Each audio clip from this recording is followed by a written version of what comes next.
जीवन को अपने योग्य बनाने के बदले स्वयं अपने को जीवन के योग्य बनाना ही सफलता और सुख का एकमात्र मार्ग नहीं? स्वयं विचार कीजिए।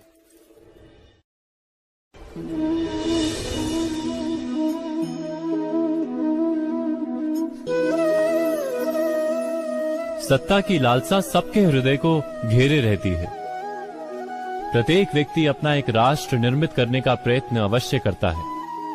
फिर वो राष्ट्र कुरु राष्ट्र की भांति बहुत बड़ा हो या फिर अपने परिवार तक सीमित हो, वो सत्ता प्राप्त करने का प्रयास अवश्य करता है। किंतु सत्ता का वास्तविक रूप क्या है? क्या हमने कभी विचार किया है? एक मनुष्य जितने अधिक लोगों के जीवन को प्रभावित कर सके, जितने अधिक लोगों के जीवन की स्वतंत्रता पर अंकुश रख सके, उतनी ही अधिक सत्ता का अनुभव करता है वो। सत्ता का वास्तविक रूप ही है अन्य के जीवन पर स्वयं का प्रभाव। किंतु क्या वास्तविक प्रभाव प्रेम, दया, करुणा और धर्म से निर्मित नहीं होता? जब भी मनुष्य कठोरता और अधर्म से सत्ता प्राप्त करने का प्रयत्न करता है, तब वो दूसरों के हृदय में विरोध अथवा विद्रोह को जन्म देता है। और परिणाम कुछ इस प्रकार। हाँ, कुछ समय के लिए वो स्वयं को प्रभावी और शक्तिशाली अवश्य पाता है, किंतु वो वास्तविक सत्ता नहीं। यही कारण है कि भृगु और वशिष्ठ जैसे ऋषियों की आज भी पूजा की जाती है, रावण और हिरण्यकशिपु की नहीं। इस पर तो आप विचार अवश्य करें। सत्य कहा ना?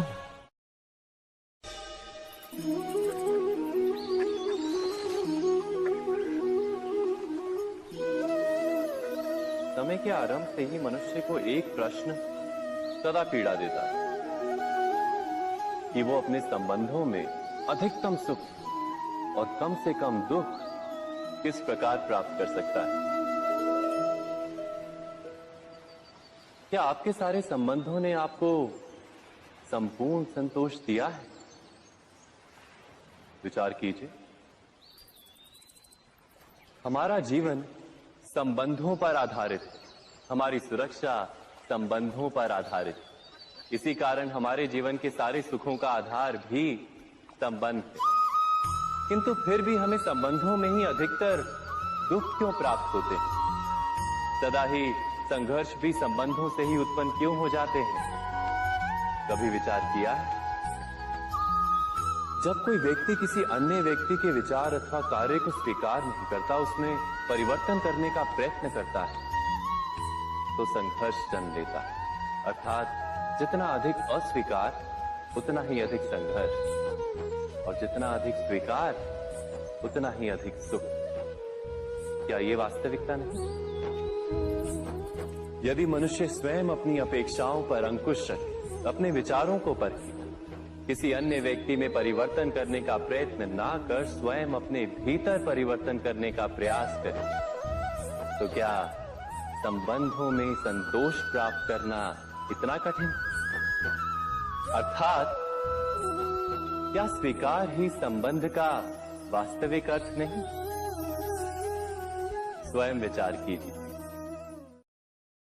दो व्यक्ति जब निकट आते हैं तो एक दूसरे के लिए सीमाएं और मर्यादाएं निर्मित करने का प्रयत्न अवश्य करते हैं। हम यदि सारे संबंधों पर विचार करें तो देखेंगे कि इन सारे संबंधों का आधार यही सीमाएं हैं जो हम दूसरों के लिए निर्मित करते हैं। और यदि अनजाने में भी कोई अन्य व्यक्ति इन सीमाओं को तोड़ता है तो उसी क्षण हमारा हृदय क्रोध से भर जाता है। इन सीमाओं का वास्तविक रूप क्या है? क्या हमने कभी विचार किया? सीमाओं के द्वारा हम दूसरे व्यक्ति को निर्णय करने की अनुमति नहीं देते, अपना निर्णय उस व्यक्ति पर थोपते, अर्थात किसी की स्वतंत्रता का अस्वीकार करते हैं हम। और जब स्वतंत्रता का अस्वीकार किया जाता है तो उसका हृदय दुख से भर जाता है। और जब वो सीमाओं को तोड़ता है तो हमारा हृदय क्रोध से भर जाता है। क्या ऐसा नहीं होता?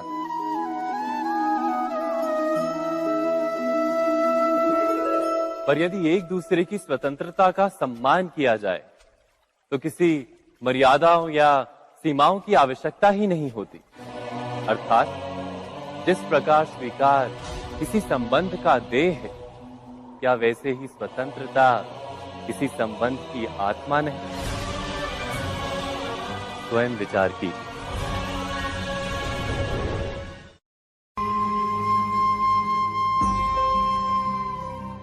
प्रत्येक मनुष्य के जीवन में ऐसा क्षण अवश्य आता है जब सारे स्वप्न, सारी आशाएं, सारे दृश्य ध्वस्त हो जाते हैं। जीवन के सारे आयोजन ही बिखर जाते हैं। एक और धर्म होता है और दूसरी ओर सुख। इसी को धर्म संकट कहते हैं। जब धर्म का वहन ही संकट हो और धर्म का त्याग ही सुख हो।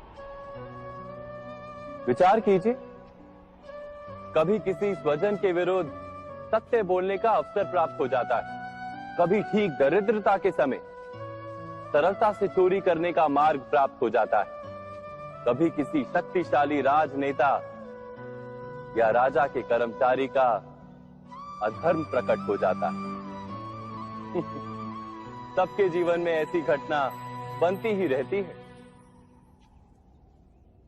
अधिकतर लोग ऐसे किसी क्षण को धर्म संकट के रूप में जान ही नहीं पाते। हमें किसी प्रकार के संघर्ष का अनुभव ही नहीं होता। सहजता से सुख की ओर खींचे चले जाते हैं, जैसे मक्खी गुड़ की ओर खींची चली जाती।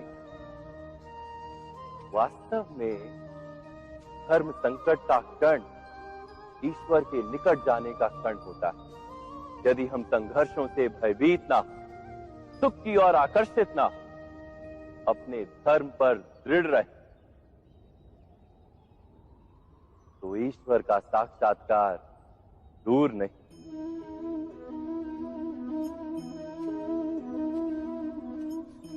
पवन से युद्ध करने वाला पत्ता यदि पेड़ से गिरता है तो भी आकाश की ओर उठता है। पवन से झुकने वाली घास वहीं भूमि पर रह जाती। अर्थात धर्म संकट से यदि हम संकट को ही टाल दें तो सुख तो मिलता है, जीवन बढ़ता है, किंतु क्या चरित्र नहीं टूटता? क्या आत्मा दरिद्र नहीं हो जाती? क्या ईश्वर से अंतर नहीं हो जाता? स्वयं विचार कीजिए। जब भी किसी की आशा और इच्छा भंग होती है तो उसका हृदय क्रोध से भर जाता है। जिस व्यक्ति को वो अपना अपराधी समझता है उसे दंड देने का प्रयत्न करता है। पर क्या हमारी इच्छा या आशा का भंग होना क्या सदा ही किसी का अपराध होता है? इच्छाओं के अपूर्ण रहने के तो कई कारण हो सकते हैं। कुछ तो संजोग के कारण अधूरी रह जाती हैं और कुछ नियति के कारण। और कभी कभी इच्छाओं का स्वरूप ही ऐसा होता है कि वो पूर्ण नहीं हो पाती। बिना परिस्थिति पर विचार किए किसी को अपराधी मान लेना न्याय नहीं, प्रतिशोध है। न्याय का आधार तो दया है, करुणा है, और प्रतिशोध का आधार क्रोध, अहंकार। अर्थात हृदय में करुणा धारण किए बिना किसी के अपराध के विषय में विचार करना, किसी को दंड देना, क्या अपने आप में ही अन्याय नहीं? स्वयं विचार कीजिए।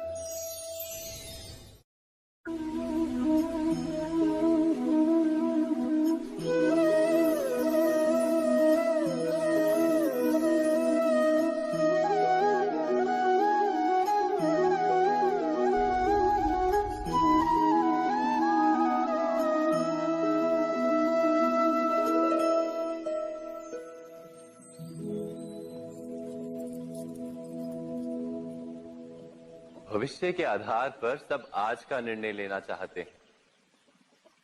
भविष्य में सुख मिले, भविष्य सुरक्षित हो, ऐसे निर्णय आज लेने का प्रयत्न रहता है सबका। आप अपने जीवन को देखिए, क्या आपके अधिकतर निर्णय के पीछे भविष्य का विचार नहीं होता?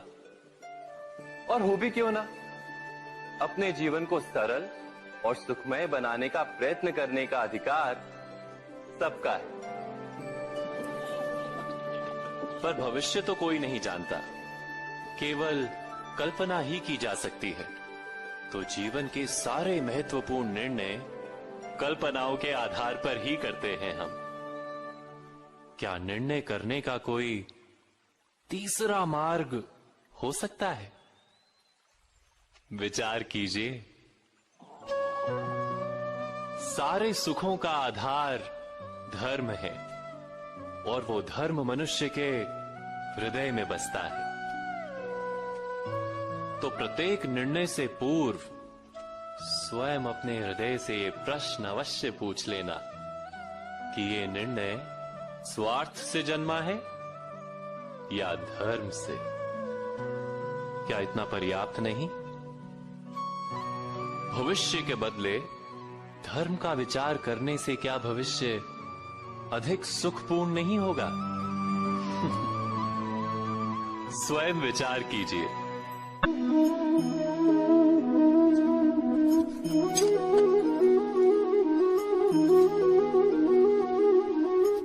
भविष्य का दूसरा नाम है संघर्ष। हृदय में आज इच्छा होती है और यदि पूर्ण नहीं हो पाती तो हृदय भविष्य की योजना बनाता है। भविष्य में इच्छा पूर्ण होगी ऐसी कल्पना करता रहता है, किंतु जीवन ना तो भविष्य में है ना अतीत में। जीवन तो इस क्षण का नाम है, अर्थात इस क्षण का अनुभव ही जीवन का अनुभव। पर हम ये जानते हुए भी इतना सा सत्य समझ नहीं पाते।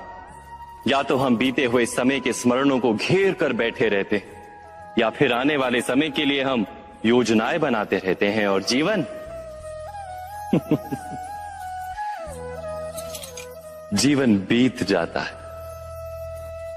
एक सत्य यदि हम हृदय में उतार लें कि ना हम भविष्य देख सकते हैं, ना ही भविष्य निर्मित कर सकते हैं, हम तो केवल धैर्य और साहस के साथ भविष्य को आलिंगन दे सकते हैं, स्वागत कर सकते हैं भविष्य का। तो क्या जीवन का हर पल जीवन से नहीं भर जाएगा? स्वयं विचार कीजिए।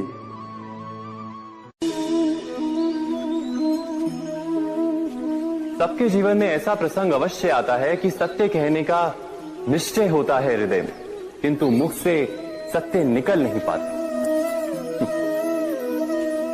कोई भय मन को घेर लेता है। किसी घटना अथवा प्रसंग के बारे में बात करना या फिर स्वयं से कोई भूल हो जाए उसके बारे में कुछ बोलना, क्या ये सत्य है? नहीं, ये तो केवल तथ्य है। अर्थात जैसा हुआ था वैसा केवल बोल देना सामान्य सी बात है। किंतु कभी कभी उस तथ्य को बोलते हुए भी भय लगता है। कदाचित किसी दूसरे की भावनाओं का विचार आता है मन, दूसरे को दुख होगा ये भय भी शब्दों को रोकता है। तो ये सत्य क्या है? क्या हमने कभी विचार किया है? जब भय रहते हुए भी कोई तथ्य बोलता है तो वो सत्य कहलाता है। वास्तव में सत्य कुछ और नहीं, केवल निर्भयता का दूसरा नाम है। और निर्भय होने का कोई समय नहीं होता, क्योंकि निर्भयता आत्मा का स्वभाव है। अर्थात क्या प्रत्येक क्षण सत्य बोलने का क्षण नहीं होता?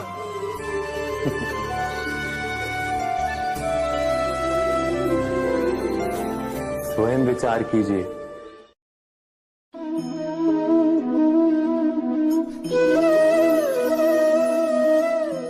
परंपरा में धर्म बसता है, और परंपराएं ही धर्म को संभालने का कार्य करती हैं, ये सत्य है।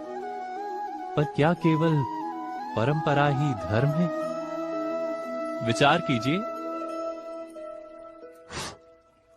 सत्य तो यह है कि जिस प्रकार पाषाण में शिल्प होता है, उसी प्रकार परंपरा में धर्म होता है। इस पत्थर में शिल्प है, ये पत्थर शिल्प नहीं। शिल्प को उजागर करने के लिए उसे तोड़ना पड़ता है, अनावश्यक भागों को दूर करना पड़ता है। ठीक उसी प्रकार परंपराओं में धर्म ढूंढना पड़ता है। जिस प्रकार इंद्र पूजा की परंपरा को तोड़कर गोवर्धन पूजा का धर्म ना ढूंढा जाता, तो यादवों को उनकी मुक्ति का मार्ग नहीं मिल पाता। अर्थात परंपरा को पूर्णता छोड़ देने वाला धर्म से वंचित रह जाता है, और परंपरा का अंध अनुकरण करने वाला भी धर्म को